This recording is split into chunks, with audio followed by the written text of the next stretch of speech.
I've spent almost my entire adult life in and around policing, and never before have I seen the extent of police officer shortages afflicting SAPOL and its police officers as they are right now. Last October, Commissioner Grant Stevens ordered all SAPOL employees to receive COVID-19 vaccinations. But he didn't hand down that order as the state's police chief.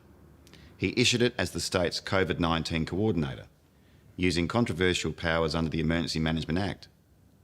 Last year, I wrote to the Commissioner requesting the specific government health advice on which he based his order. That request was ignored. Then I asked SA Health for the same advice. Again, the request was ignored. More cops have been off the job now than ever before. At one stage in January, we had almost 400 officers not working, owing to a combination of the vaccine mandates and SAPOL continuing to place fully vaccinated cops into quarantine. And that figure didn't even include the hundreds of cops who, for 2 years, have been on COVID-related duties, forced to act as proxy SA Health workers. Many police officers have told me directly that there's simply no longer enough of them to perform proactive police work and target recidivist offenders.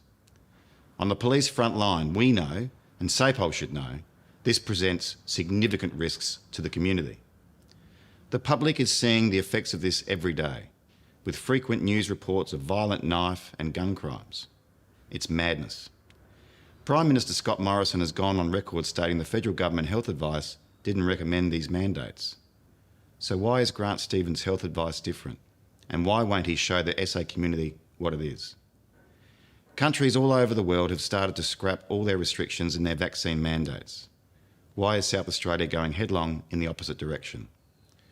Cops and the South Australian community have put up with 2 years of what is supposed to be a temporary implementation of the Emergency Management Act.